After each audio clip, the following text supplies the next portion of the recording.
Elizabeth একজন superstar model, যার বয়স বাড়ার সাথে নিম্নগামী কেরিয়ার বাঁচানোর জন্য এমন এক ফ্লুইড শরীরে ইনজেক্ট করে যার ফলে ওর পিঠ থেকে এলিজাবেথের এক বেটার ভার্সন জন্ম নেয়। কিন্তু এখন এদের দুজনকে এক হয়ে বাঁচতে হবে, না হলে দুজনেই মরবে। আজ নিয়ে এসেছি ম্যাচিওর এবং ইউনিক স্টোরি সহ এই বছরের সেরা viral body horror movie the substance নিয়ে। একটাই কথা বলবো, ভিডিওটা পুরো দেখার পর বলতে বাধ্য হবে এটা কি দেখলাম। গল্পের শুরুতে দেখানো হয় একটা ডিমের কুসুমে কিছু ইনজেক্ট করলে কুসুমের বিভাজন হয়ে আরেকটা পার্ট তৈরি হয়, আর এটাই গল্পের মেন প্লট। কিভাবে সেটা লাস্টে জানতে পারবে। অস্কারজয়ী এলিজাবেথ স্পার্কেল সেই সময়কার টিভি ইন্ডাস্ট্রির এক বড় খ্যাতনামা চরিত্র। তার নামে একটা স্মরণীয় নামকরণ পর্যন্ত হয়েছে। কিন্তু এই টিভি বা মুভি জগতে যে কোনো বড় নাম সময়ের সাথে ম্লান হয়ে আসে, বিশেষ করে মহিলাদের। তাদের রূপ, শরীরে যৌবন যতদিন, ক্যামেরার ফ্ল্যাশ ও মিডিয়া হাউসের ভিড় ততদিন। তবে সময়ের চক্র ও প্রকৃতির নিয়মে যৌবন ও খ্যাতি কমে আসলে মিডিয়া হাউস এদের ভুলে যায়। ঠিক তেমনটাই হয়েছে এলিজাবেথের সাথে। বার্থডের দিন লাস্ট শোয়ের শুটিং শেষ করে ফিমেল রেস্টরুমে যাওয়ার সময় সেটা এনগেজ থাকায় মেল রেস্টরুমে ঢুকে পড়ে। তখনই শোয়ের প্রডিউসার আসায় এলিজাবেথ লুকিয়ে পড়লে শুনতে পায় হার্ভি ফোনে কাউকে বলছে পাম্প ইট আপ শোয়ের জন্য তার হট ও কম বয়সী মেয়ে লাগবে। বয়স্ক এলিজাবেথকে দিয়ে তার শোয়ের টিআরপি বাড়ছে না। অর্থাৎ এতদিন নিজের পরিশ্রমে দাঁড় করানো শোয়ের কোনো ক্রেডিট তো দূরের কথা, এলিজাবেথকে সরাতেও ইতস্তত বোধ করল না প্রডিউসার। হার্ভি চলে যাওয়ার পর এলিজাবেথ পড়ল চিন্তায়। বার্থডে দিন এমন সারপ্রাইজ পাবে জন্মেও ভাবেনি। সবথেকে বড় কথা, হার্ভি ওকে সরাসরি বলার মতো প্রয়োজন মনে করেনি। এই স্টারদের সবথেকে বড় ভয় ইনসিকিউরিটি, ফেম ও সৌন্দর্য হারিয়ে যাওয়া। ওর ক্ষেত্রেও ব্যাপারটা ব্যতিক্রম হলো না। বাড়ি ফেরার পথে রোড সাইড ব্যানারে তার ছবি ছিঁড়তে দেখে অসাবধানতা বশত হলো অ্যাক্সিডেন্ট। বার্থডের দিন আরেকটা ঝটকা। হসপিটালে বেসিক ট্রিটমেন্টের পর কম্পাউন্ডার লাস্ট চেক করার সময় কম্পাউন্ডারের হাতে একটা জন্ম দাগ লক্ষ্য করলো। কম্পাউন্ডার হঠাৎ বলে ওঠে যে তুমি একদম পারফেক্ট ক্যান্ডিডেট। ওহ সরি, তোমার শরীর একদম পারফেক্ট, তুমি বাড়ি যেতে পারো। হসপিটাল থেকে বেরিয়ে কোট পকেটে হাত ঢোকালে দেখে কেউ সেখানে কাগজে মোড়া একটা পেন ড্রাইভ ঢুকিয়েছে, যেটার নাম দ্য সাবস্টেন্স। আর ওই কাগজে লেখা ইট চেঞ্জড মাই লাইফ। কিছু বুঝে ওঠার আগেই একজন সমবয়সী লোক এলিজাবেথকে বলল, চিনতে পারছো, আমি ফ্রেড। ক্লাস 10-এ আমরা ক্লাসমেট ছিলাম। ফ্রেডকে প্রচন্ড উচ্ছ্বসিত দেখাচ্ছে। পুরনো বন্ধু, বর্তমানে স্টার, বিষয়টা গর্ব করার মতোই। কিন্তু সে স্কুল থেকে শুরু করে এত বছর পরেও ফ্রেডের কাছে এলিজাবেথ পৃথিবীর সব থেকে সুন্দরী মেয়ে। কিন্তু এলিজাবেথ ওকে পাত্তা না দিলেও ফ্রেড পুরনো স্মৃতি চাঙ্গা করার জন্য ওর নাম্বার কোলেস্টেরলের প্রেসক্রিপশন রিপোর্টে দিয়ে চলে যায়। বাড়ি এসে নিজের কিং সাইজ ছবির সামনে দাঁড়িয়ে কিছুক্ষণ ভাবার পর পেন ড্রাইভটা লাগিয়ে দেখতে বসলো। ডেমোর স্টার্টিংটা ছিল খানিকটা এইরকম, তুমিও কি নিজের বেটার ভার্সন হওয়ার স্বপ্ন দেখো, যা তোমার থেকেও সুন্দর ও পারফেক্ট হবে?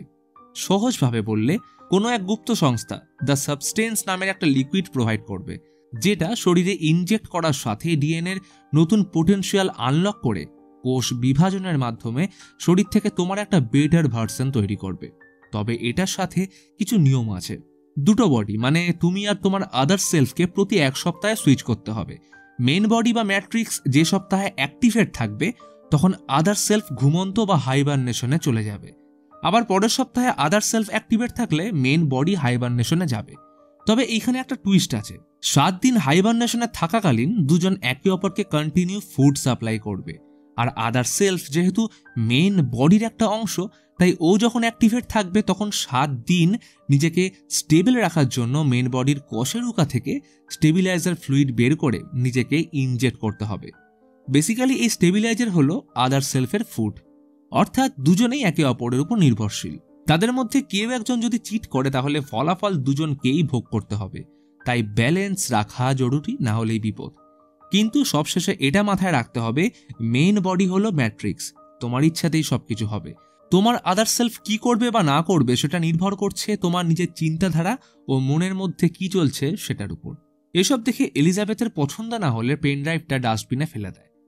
এখন সময় ভালো যাচ্ছে না, আশেপাশের মানুষজন তাকে ভুলতে শুরু করেছে। বারে বসা কাপলগুলোকে ঘনিষ্ঠ হতে দেখে নিজের সৌন্দর্য ও যৌবনের উপর ইনসিকিউর ফিল করতে শুরু করলো। কিন্তু এটাই তো প্রকৃতির বাস্তব নিয়ম, যেটাকে কখনোই রিভার্স করা সম্ভব নয়।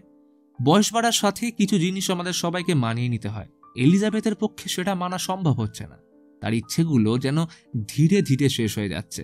পছন্দের শোপিসের সোনালি অভ্র দেওয়া মেয়েটার মধ্যে সে নিজেকে দেখতে পায়। ওই রাতে এলিজাবেথ দ্বিতীয় কিছু না ভেবে পেন ড্রাইভে দেওয়া নাম্বারে কল করে দ্য সাবস্টেন্স অর্ডার করলে কোম্পানির লোক নিজেদের গুপ্ত লোকেশন দিয়ে কল কেটে দেয়। হ্যাংওভার নিয়ে সকালে উঠে মন খারাপ করালো পেপারের বিজ্ঞাপন। পাম্প ইট আপ শোয়ের জন্য প্রডিউসার নতুন মেয়ে খুঁজছে। নজর গেল টেবিলে রাখা খামে, যেটায় রয়েছে 503 নাম্বার লেখা একটা কার্ড। ওটা নিয়ে এলিজাবেথ দ্য সাবস্টেন্সের বলা অ্যাড্রেসে আসলে নোংরা গলির শেষ প্রান্তে কার্ড সোয়াইপ করে ভিতরে ঢুকলো। তবে বাইরেটা যেমন নোংরা, ছোট আর সাদামাটা মনে হচ্ছিল, ভিতর থেকে জায়গাটা ততটাই হাইটেক। যেখানে 503 নাম্বারের লকার থেকে একটা কিট ব্যাগ নিয়ে বাড়ি ফিরল। এই কিটে স্টেপ বাই স্টেপ দ্য সাবস্টেন্সের সরঞ্জাম আর ইউজার ম্যানুয়াল ছিল, যেমন অ্যাক্টিভেটর, স্টেবিলাইজার, নিজেরও আদার সেলফের জন্য 7 দিনের ফুড এবং সুইচ করা জিনিসগুলোর সাথে কিছু সতর্কতা যে পুরো বিষয়টার পিছনে সর্বদা কিন্তু তুমিই দায়ী, কারণ you are one. Other self তোমারই চিন্তার অংশ। তার পারফেক্ট বডি বাদে স্বভাব, চরিত্র, মানসিকতা সবটাই এলিজাবেথের। সন্ধ্যায় বাথরুমে নিজের শরীরের দিকে তাকিয়ে এলিজাবেথ বারবার সংকোচ বোধ করছে। ক্যামেরার ফ্ল্যাশ, মিডিয়া গসিপ এগুলো এত সহজে জীবন থেকে হারিয়ে গেলে তো চলবে না। এই ভেবে অ্যাক্টিভেটর নিজের শরীরে পুশ করে। প্রথমে কিছু না হলেও কাজ শুরু হলো জাস্ট কয়েক মিনিট পর। প্রচণ্ড মাথা ঘুরছে, শরীরে নিজের কন্ট্রোল নেই। আকস্মিকভাবে এলিজাবেথ পড়ে যেতে চোখ ও পিঠের দিকে অদ্ভুত পরিবর্তন লক্ষ্য করা যায়। চোখের মণিটা দুভাগ হয়ে গেল, ঠিক মুভি শুরুতে দেখানো কুসুমটার মতো। পিঠ ছিঁড়ে ভিতর থেকে একটা হাত প্রবলভাবে বেরিয়ে আসার চেষ্টা করছে। কিছুক্ষণ এমন চলার পর এলিজাবেথের পিঠ থেকে বেরিয়ে আসলো এক অসাধারণ সুন্দরী অল্প বয়সী মেয়ে, দ্য আদার সেলফ। সে তো কিছুক্ষণ নিজেকে দেখে বিশ্বাসই করতে পারে না যে এমনটা কি করে সম্ভব, কারণ ও শুধু অ্যাট্রাকটিভ হয়েছে তা নয়, বয়সটা প্রায় 30 বছর কমে গেছে। এইবার সামনে পড়ে থাকা এলিজাবেথের বডি সেলাই করে 7 দিনের ফুড ইনজেক্ট করার পর ওর কশেরুকা থেকে ফ্লুইড বের করে 7 দিনের জন্য স্টোর করলো, কারণ এটাই আদার সেলফের স্টেবিলাইজার, যেটা নিজের শরীরে ইনজেক্ট করার মাধ্যমে সুস্থ থাকবে। এখন নতুন করে সবকিছু শুরু করার পালা। ডাস্টবিনে পড়ে থাকা পাম্প ইট আপের অ্যাড দেখে প্রপার ড্রেস আপ করে সোজা পৌঁছলো ইন্টারভিউ দিতে। রূপ তো প্লাস পয়েন্ট ছিলই, সাথে এলিজাবেথের এত বছরের এক্সপিরিয়েন্স, তাই সিলেকশনে দ্বিতীয় কোনো অপশন দিল না। পরিচয় জিজ্ঞেস করায় বলল ওর নাম সিউ। তো এইবার থেকে আদার সেলফকে আমি সিউ বলেই ডাকবো। হার্ভি প্রথমে দেখতেই ফিদা, তবে সিউ 7 দিনের ব্যাপারটা তো সবাইকে বলতে পারবে না, তাই ওর কাজের কিছু স্পেশাল শর্ত রাখলো। প্রতি মাসে 2 সপ্তাহ ও শহরের বাইরে থাকবে অসুস্থ মায়ের সেবা করার জন্য, যেটাই অবশ্য হার্ভি দ্বিমত করল না। রাতারাতি ফটোশ্যুট ও পোস্টারে ছড়িয়ে পড়ল সিউয়ের রূপের ঝলক। এলিজাবেথ এখন অতীত। এইভাবে 6 দিন কাটে। লাস্ট দিন ফুড শেষ হলে নিজেকে সুইচ করতেই অসম্ভব ব্যথা নিয়ে এলিজাবেথ জেগে উঠল। সিউয়ের রূপ দেখে সে অবাক, নিজের চোখকে বিশ্বাস করতে পারছে না। 7 দিন পর জেগে ওঠায় গোগ্রাসে খাবার খেয়ে মেডিকেশন নিল। সুস্থ হয়ে সোজা গেল প্রোডাকশন হাউসে। হার্ভি কথা না বাড়িয়ে অসম্মানের সাথে ওকে বিদায় জানায়। সঙ্গে দিল একটা ফ্রেঞ্চ কুকিং বই, যেটা ওর ফাঁকা সময়ে কাজে দেবে। মনটার আগে বিষে উঠল, এর মধ্যে আবার রিফিল কিট আনে। এইভাবে 7 দিন কাটার পর সিউয়ের টাইম এলে প্রথম দিনেই একটা আইডিয়া আসে। এলিজাবেথের পর তো ওকে হাইবারনেশনে যেতে হয়, এইভাবে বাথরুমে পড়ে থাকলে তো হবে না, তাই বাথরুমের ভিতরে একটা সিক্রেট প্যাসেজ বানালো। এইসবের আওয়াজে পাশের ফ্ল্যাট থেকে অলিভার অবজেকশন করতে আসলে সিউকে দেখে কথা আটকে যায়। ভেবেছিল এলিজাবেথ হবে, কিন্তু এই যে সাক্ষাৎ এঞ্জেল। কমপ্লেন ভুলে তাকে ড্রিঙ্কের জন্য ইনভাইট করে পালিয়ে গেল। এরপর এলিজাবেথকে সিক্রেট প্যাসেজে শিফট করে সিউ রুম থেকে এলিজাবেথের কিং সাইড ছবিটা সরিয়ে দিল। কদিন পর তার প্রথম শো টিভিতে এয়ার হতেই আকর্ষণীয় রূপ ও শরীরের সাথে সবার নজর কাড়ল। সাফল্যের মায়াজালে পুরো সপ্তাহ কাটানোর পর লাস্ট দিন এলিজাবেথকে রিস্কে ফেলে সিউ বেরিয়ে গেল পার্টি করতে। সারা রাত নেশা করে ফিরল ট্রয়কে নিয়ে। এলিজাবেথ যখন ফুডের শেষ টান দিচ্ছে, তখন সিউ শারীরিক লালসায় বিলীন, কিন্তু ফিজিক্যাল হতে যাওয়ার সময় নাক থেকে রক্ত পড়তে শুরু করলো। মাথা যন্ত্রণায় ঘুরপাক খাচ্ছে, কারণ 7 দিনের স্টেবিলাইজার শেষ। তাই আজ প্রথম সিউ রুল ব্রেক করলো। এলিজাবেথের ফুড শেষ হওয়া সত্ত্বেও সুইচ না করে উল্টে এলিজাবেথের থেকে এক্সট্রা ফ্লুইড বের করে নিজেকে স্টেবিলাইজ করলো। কিন্তু সমস্যা শুরু তো এইখানেই। আসলে দুজনের মধ্যে যে চিটিং করবে, তখন অপরজন হাইবারনেশন থেকে দুঃস্বপ্ন দেখে উঠবে। আর সিউ যত চিট করে এক্সট্রা দিন ইউজ করবে তার এফেক্ট পড়বে মেন বডি অর্থাৎ এলিজাবেথের উপর, যার কারণে আগের রাতে সিউ এক্সট্রা টাইম ইউজ করায় এলিজাবেথের ডান হাতের একটা আঙুল পচে যায়। মুখেও বার্ধক্যের ছাপ স্পষ্ট, যেন এক ঝটকায় বয়স 5 বছর বেড়ে গেছে। এলিজাবেথ দ্য সাবস্টেন্সের কোম্পানিতে ফোন করে বিষয়টা জানায় যে সিউ তার এক্সট্রা ঘন্টা ইউজ করার ফলে ওর বডিতে কিছু এফেক্ট পড়েছে, কিন্তু তারা পরিষ্কার বলে আদার সেলফ যা করছে সেটার জন্য মেন বডি দায়ী, আর যা হয়েছে সেটা রিভার্স করা যাবে না, কারণ সিউ কোনো দ্বিতীয় ব্যক্তি নয় বরং এলিজাবেথ নিজেই। তাই নিজেকে কন্ট্রোল করে সাম্যতা বজায় রাখুন। সহজভাবে বোঝালে এলিজাবেথ নিজে যা ভাবছে বা যেসব জিনিস লাইফে অ্যাচিভ করার স্বপ্ন দেখে সেটারই প্রতিফলন সিউ। সবটাই এলিজাবেথের ভাবনার সাথে কানেক্টেড, কিন্তু লোভ ও বাস্তবতাকে মানতে না চাওয়া এলিজাবেথ ঘরের কিং সাইজ ছবিটা সরিয়ে দেওয়া থেকে শুরু করে ব্যানারে ও টিভিতে সিউকে দেখে ঈর্ষায় জ্বলতে থাকে। যারা তাকে পাত্তা দেওয়া ছেড়ে দিয়েছে তারাই উল্টে যেচে আবার সিউয়ের প্রশংসা করে যাচ্ছে। সেদিন রিফিল কিট নিয়ে সোজা ঢুকলো রেস্টুরেন্টে। হাতটা যাতে না দেখা যায় তাই গ্লাভস পরেছে। নজর গেল পাশের টেবিলে বসা একটা বুড়ো লোকের দিকে। লোকটা হঠাৎ বলে উঠল, 7 দিন খুব বড় মনে হচ্ছে তাই না? চমকে ওর হাতের জন্মদাগটার দিকে নজর যেতেই অবাক, ঠিক এমনটাই তো হসপিটালের কম্পাউন্ডারের হাতেও ছিল। আসলে এই লোকটাও সাবস্টেন্স ইউজার, কিন্তু সে বর্তমানে নিজের ভুল বুঝে প্রসেসটা বন্ধ করে দিয়েছে, আর বন্ধ না করলে কি হতে পারে সেটার জন্য সে এলিজাবেথের উপর নজর রাখছে। লোকটা বলে যত সময় যাবে নিজেকে একা মনে হবে, ও তোমাকে কখন খেয়ে ফেলবে জানতেই পারবে না। এলিজাবেথ ভয় পালিয়ে গেলে রাস্তায় মুখোমুখি হয় ট্রয়ের সাথে। হেলমেট দেখে চিনতে পারল যে এই ছেলেটাই সিউয়ের সাথে এসেছিল। তাই বাড়ি ফিরে মনে পড়ল ফ্রেডের কথা। সে বলেছিল এলিজাবেথ নাকি আজও তার কাছে প্রথম দিনের মতো সুন্দর। তাই ওকে ফোন করে আজ ডিনার ডেটের জন্য বললে ফ্রেড তো পুরোই অবাক। হয় না সেই যারা নিজের কাছের মানুষের ছোট ছোট কাজে খুব খুশি হয়, তেমনটাই হচ্ছে ফ্রেডের সাথে। সে বিশ্বাসই করতে পারে না যে এলিজাবেথ তাকে ডেটের জন্য বলছে। তাই রেস্টুরেন্টে টেবিল বুক করে সন্ধ্যে 8টায় দেখা করতে বলল। সন্ধ্যায় রেডি হওয়ার সময় এলিজাবেথ উগ্র ড্রেস আপ করে যাতে ওকে সবার নজরে আকর্ষণীয় লাগে, কিন্তু যতবার বেরোতে যায় ততবার মাথায় চলছে সিউয়ের থেকে নিজেকে কিভাবে আকর্ষণীয় দেখানো যায়। সে কিছুতে বার্ধক্য ও পরিবেশের নিয়মকে মানতে পারছে না। সবকিছুর তো একটা শেষ আছে। যে কোনো মানুষের সাথে সম্পর্ক রূপের জন্য নয় বরং একে অপরের প্রতি ভালোবাসা দিয়ে টেকে। কিন্তু এসব না বুঝে ও বিরক্ত হয়ে মেকআপ বিগড়ে বাড়িতেই বসে রইল। আর ওইদিকে বেচারা ফ্রেড সারাক্ষণ অপেক্ষা করে বাড়ি ফিরে যায়। এলিজাবেথ নিজের ক্ষতি করার আগে বড় সুযোগ নিজের অজান্তেই আজ মিস করল, যেমন আমরা না বুঝে কোনো কাজ করার পর আফসোস করি। এলিজাবেথ রাগে সারা রাত রোস্টেড চিকেন খেয়ে কাটিয়ে দেয়, এটা জানা সত্ত্বেও যে এখন তার এক্সট্রা টাইম চলছে। এরপর সুইচ করে সিউ রেকর্ডিং গেলে আচমকা ওর শরীরের একটা মাংসপিণ্ড ফুলে ওঠায়। মাঝপথে রেকর্ডিং থামিয়ে ভয়ে বাথরুমে এসে নিজের নাভির ভিতর দিয়ে একটা চিকেন লেগ পিস টেনে বের করে চমকে উঠতেই দেখে এটা দুঃস্বপ্ন। আগেই বলেছি দুজনের মধ্যে কেউ একজন এক্সট্রা টাইম ইউজ করলে হাইবারনেশন ভাঙে দুঃস্বপ্ন দিয়ে।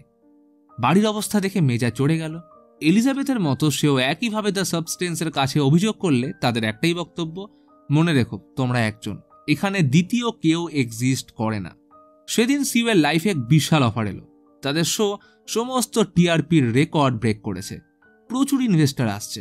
তাই হার্ভি চায় সিউ নিউ ইয়ার্স ইভের শো হোস্ট করুক। 50 মিলিয়ন দর্শক তাকে লাইভ দেখবে। কেরিয়ারের সর্বোচ্চ উচ্চতায় এখন সিউ। একটুও ভুল করা মানে সব শেষ। তাই নিজের শো, প্রোডাক্ট মার্কেটিং, ইন্টারভিউ ও প্রমোশনের জন্য ও সুইচ না করে দিনের পর দিন এলিজাবেথের শরীর থেকে ফ্লুইড বের করে নিজেকে স্টেবিলাইজ করে চলল। ক্রমাগত ছুঁচ ফোটানোর কারণে এলিজাবেথের কোমরের ক্ষতস্থানে পচন ধরে যায়। অবশেষে 3-4 সপ্তাহ পর সুইচ করলে দেখে এলিজাবেথের শুধু বয়স নয়, তার অর্ধেক শরীর প্রায় নষ্ট হয়ে গেছে। তা সাবস্টেন্সের কাছে আবারও অবজেকশন করলে তারা বলে সে চাইলে এখনই প্রসেস বন্ধ করতে পারে, কিন্তু তার বর্তমান অবস্থায় একই থাকবে। তবে লোভ, লালসা ও চাওয়া পাওয়ার রেখা টানতে এলিজাবেথ কখনোই শেখেনি।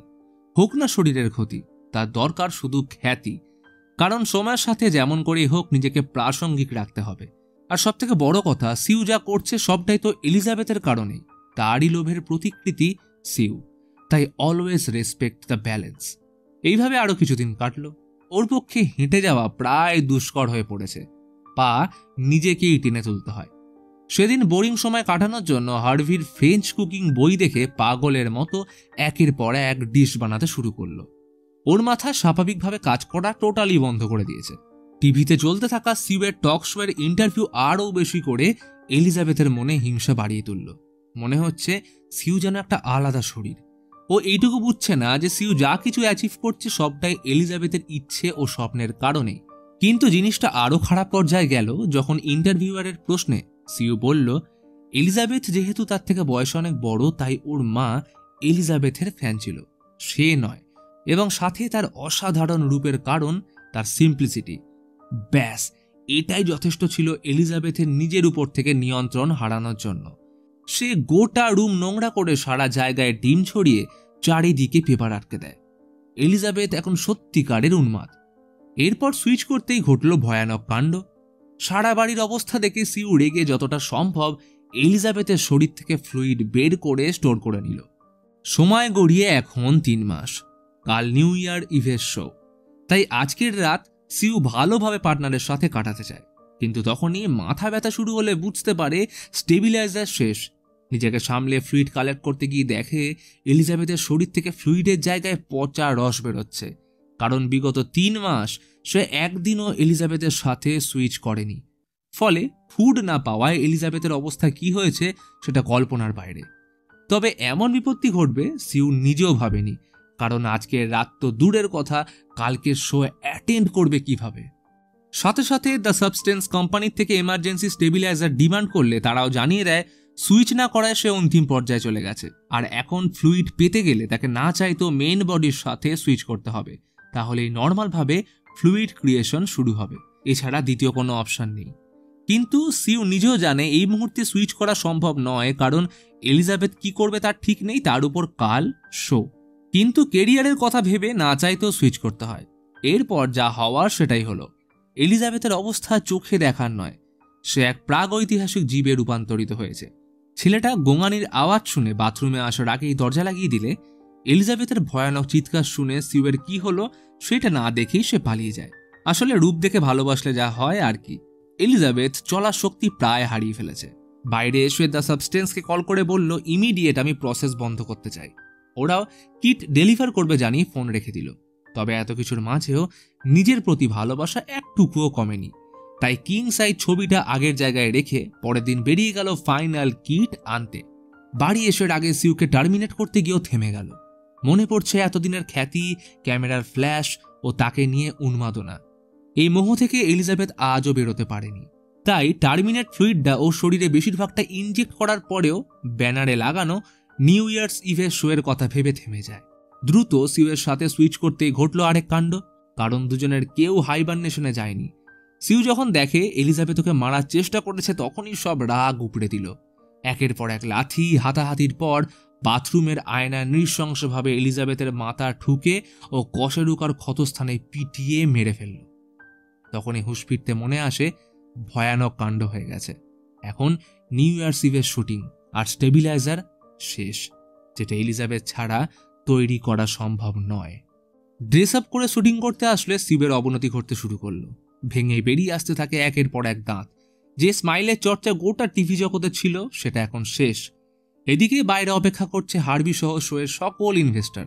তখনই মনে পড়ল অ্যাক্টিভেটরের কথা, যা থেকে তৈরি হবে দ্য পারফেক্ট আদার সেলফ। রাগে পাগল হয়ে আসার পথে খুলে পড়ল কান। আনস্টেবল অবস্থায় বাড়ি এসে কিছু না ভেবে শরীরে ইনজেক্ট করলো দ্য সাবস্টেন্স অ্যাক্টিভেটর। কিন্তু সে ভুলে গেছিল অ্যাক্টিভেটর শুধুমাত্র মেইন বডি অর্থাৎ ম্যাট্রিক্সে কাজ করে, আদার সেলফে নয়। ফলে রেজাল্ট হলো ভয়ঙ্কর, কারণ এলিজাবেথ ও সিউয়ের মিশ্রণে জন্ম নিল এক কিম্ভূত কিমাকার জঘন্য মানবীয় জন্তু। শারীরিক অঙ্গগুলো নিজের স্থানে না থেকে বিভিন্ন জায়গায় ছড়িয়ে, যেমন পেটের মধ্যে দাঁত, পিঠের দিকে হাত, আর পিঠে এলিজাবেথের অর্ধেক মাথা। কথা বলার সামর্থ্য নেই, কিন্তু ক্যামেরার সামনে আজ কি বলবে সেই চেষ্টা তখনও করে চলেছে, কারণ আজ স্বপ্ন পূরণের রাত আর সবাই তার জন্য অপেক্ষা করছে। খ্যাতি, রূপ ও নিজেকে প্রাসঙ্গিক রাখার পাগলামির জন্য এত কিছুর মধ্যেও প্রিয় ড্রেসটা পরে মেকআপ সহ এলিজাবেথের কিং সাইজ ছবিটা মুখে লাগিয়ে জয়েন করলো নিউ ইয়ার্স ইভের শোতে। হিংসের চোটে শুধু এলিজাবেথ নয়, সিউ নিজেও বোঝেনি যে তারা একে অপরের জন্য সব অর্জন করছিল, কারণ she is the one. Harvey উৎসাহের সাথে দর্শকের মাঝে বসে অপেক্ষা করছে তার নিজের তৈরি টিভি জগতের সেরা নারীকে গোটা পৃথিবীর সামনে তুলে ধরার জন্য। সময় মতো লাইট অফ হয়ে ক্যামেরার স্পটলাইট ফোকাস করতেই স্টেজে আগমন হলো তার। অনেক কষ্টে ওপেনিং স্পিচ দিতে গেলে ওর আওয়াজ শুনে সবাই অবাক। আরে সিউ কি বলতে চাইছে? তখনই মুখ থেকে পোস্টার খুলে যেতেই উপস্থিত সকলে মনস্টার বলে চেঁচিয়ে ওঠে। তারা জীবনে এমন জিনিস দেখেনি। ওর চোখ ফেটে বুকের অংশ খুলে বেরিয়ে আসতেই চারিদিকে ভয়ঙ্কর পরিস্থিতি শুরু হয়ে গেল। ভয়ে সবাই চিৎকার করছে। তাকে মেরে ফেলার উপক্রম হলে সিউ কোনো মতে বোঝানোর চেষ্টা করলো যে আমি কোনো মনস্টার নই, আমি তোমাদের প্রিয় সিউ ওরফে এলিজাবেথ স্পার্কেল। একটা সময় ভিড়ে ধাক্কাধাক্কির পর একজনের মুন্ডু ফাটিয়ে দিলে শরীরের ভিতর থেকে জন্ম নেয় আরও একটা বিকৃত মাথা। শরীর থেকে ফিনকি দিয়ে রক্ত দর্শকের মধ্যে ছড়িয়ে পড়ল। কিন্তু পাগল এলিজাবেথের তখনও মনে হচ্ছে ক্যামেরা, দর্শক ও স্পটলাইটের মাঝে সেই আজকের সেরা আকর্ষণ। হলওয়ে দিয়ে ছুটে চলা অশান্ত শরীরটা রাস্তায় হুমড়ি খেয়ে পড়তেই ভেঙে টুকরো হয়ে গেল। বেঁচে রইল শুধু এলিজাবেথের অর্ধেক মাথা। শত চেষ্টা করে সেটাকে টেনে আনলো এলিজাবেথ স্পার্কেল সরণির উপর। শেষবারের মতো আকাশে দেখল। মনে এখনো ঝড়ের গতিতে বয়ে চলেছে স্মৃতির রোমন্থন। খোলা আকাশের চাঁদ যেন আজ স্পটলাইট, আর আকাশ ভরা তারাগুলো সহস্র মানুষের ভিড়ে মিডিয়া হাউসের ক্যামেরার ফ্ল্যাশ। খ্যাতি ও সৌন্দর্যের মায়াজালে আবদ্ধ এলিজাবেথ যেন সেই অভ্র দেওয়া কাঁচের সোফিস্টার মতো।